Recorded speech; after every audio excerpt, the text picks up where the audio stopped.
want it. So the last thing I want to touch on Yes. is your move to Dubai, roughly about a year ago. What Yes. triggered it? How are you finding it? Listen, I'm in heaven. Like, this is truly the greatest thing that I've ever done. And I just wish that I'd done it earlier. Like, me and my children, our quality of life has just, it's through the roof. Like, the benefits of us moving here, me as a woman, me as a single parent, me as a mother of girls, I just wish I'd done it sooner. I really do. I live the most beautiful life, and I'm very, very happy. What's some of the quote unquote simple things that you experience that you just think to yourself that, you know what, this is simple, but it's different? They're packing your bags at the supermarket, like what? And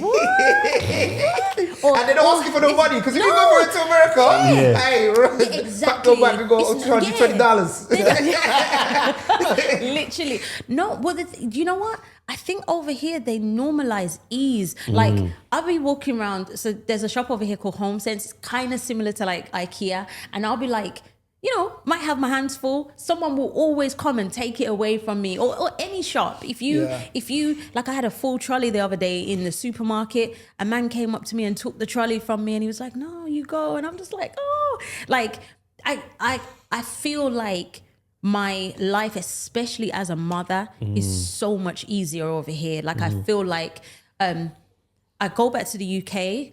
I'm actually going back tomorrow with my children, without my nanny, and I'm scared because I'm so used to the ease. I'm so used to things feeling just so chilled and calm and peaceful.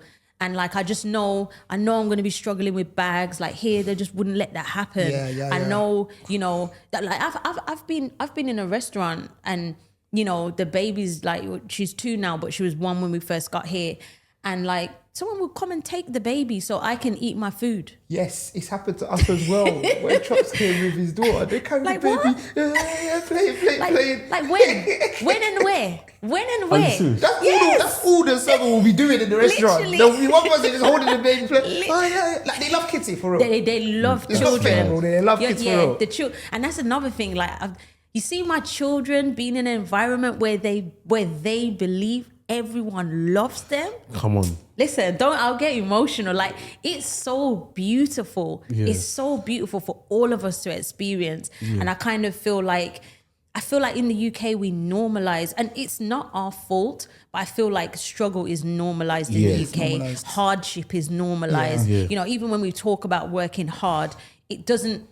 Over here, I still work just as hard as I did in the UK, but I feel like like yesterday I was at the beach, and you know, in the middle of the day on a Wednesday. Do you know what I mean?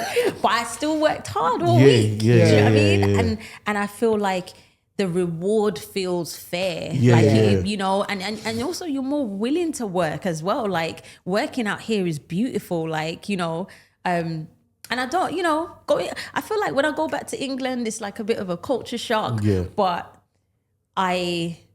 you know what? In a way, I'm glad that I was raised in England. That's you know what I mean? Because I feel like now I've got this kind of grit. Do you know what I mean? And this, you know, ability to work at a certain pace.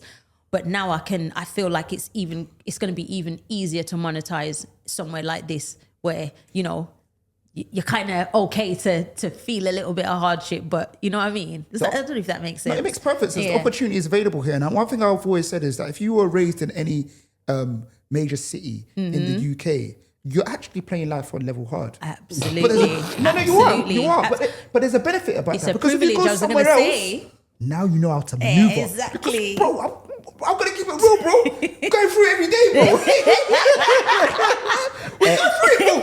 Give and take, battle, blow for blow, like every single day. Like, I remember I always make these jokes. Like, I always used to say that, like, I lived in London. Living in London is like running on a treadmill on the highest level, constantly. Can't look down at your shoelace. With a backpack full of bricks. Can't look at your shoelace, you're full. You got to say, you have to be on it. I remember it used to be so simple. Like, I used to watch TV, like, and in America, you watch these people like, yeah, I lost the job for 2-3 months, and they just carry on. It's like in the UK, you lose your job or your stream of income for 2-3 months, you're back to where you started. Exactly. 3 years, 4 years, 5 years, gone. Years back. Exactly. Yes. Start again. Exactly. Everything will just unravel literally, immediately. Like, literally. And I feel like that's exactly what I've done. Like, as I said, a few years ago, it was a bit of a like, and it was like, okay, I'm just gonna work hard. Yeah. And I'm doing way better now than I was 3 years ago.